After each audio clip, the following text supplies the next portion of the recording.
May isang pusa na talagang nag-champion sa cuteness at good vibes. At yan ay si Chimpy. Sa kanilang TikTok account, milyong-milyong viewers ang naaaliw sa kanyang adorable expressions, playful antics, at natural na pagiging camera ready.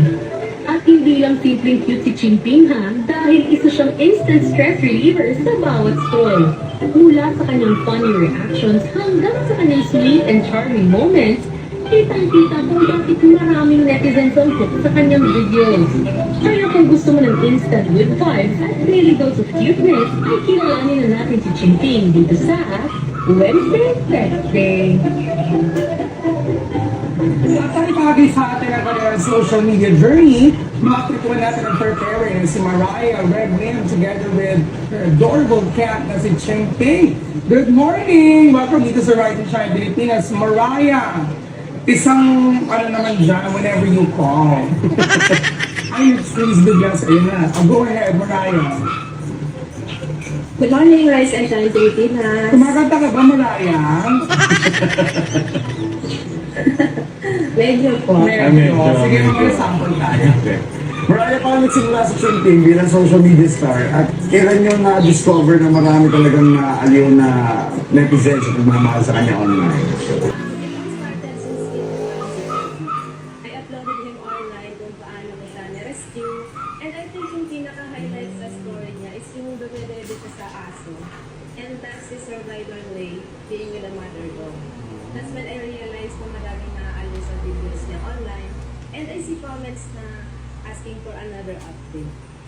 Ay, ang cute naman ng mother dog ng kanyang source.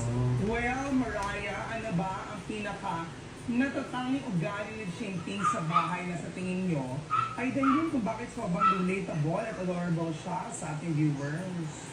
Siguro yung pagiging naughty niya at the same time, Chimping being naughty is also funny. And yung pagiging super playful niya to the point na sa sobrang laro niya, ay lumalawit yung dila niya.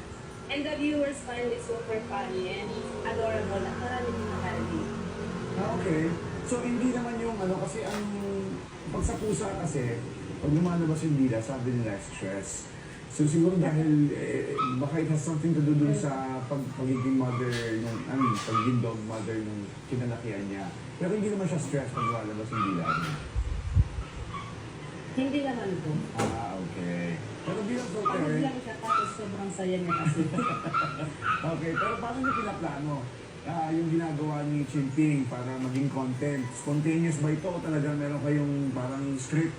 Parang meron kayong ideas na pinag-iisipan?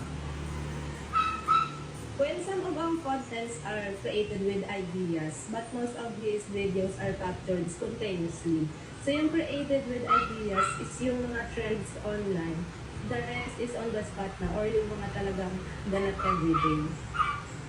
Ah, okay. Sa pagdami ng followers at views, paano nyo napapanatiling masaya, healthy at stress-free si Chimping habang tuloy ang kanyang social media journey? And sharing Chimping's daily update, I only chose contents that resonate with followers and audience. Like yung mga funny and relatable contents.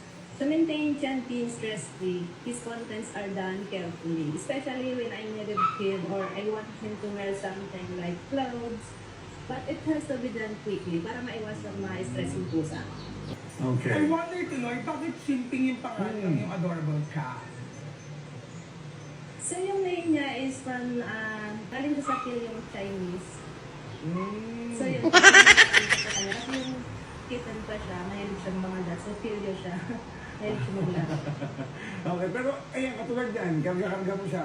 Paano mo na gagawa yan na nag-stay siya dyan sa'yo na hindi siya umaalis? Kasi iba pusa, pagka matagal na nakadikit sa'yo, umaalis na yan eh. Ano ba yan? Napipilitan ba siya dyan?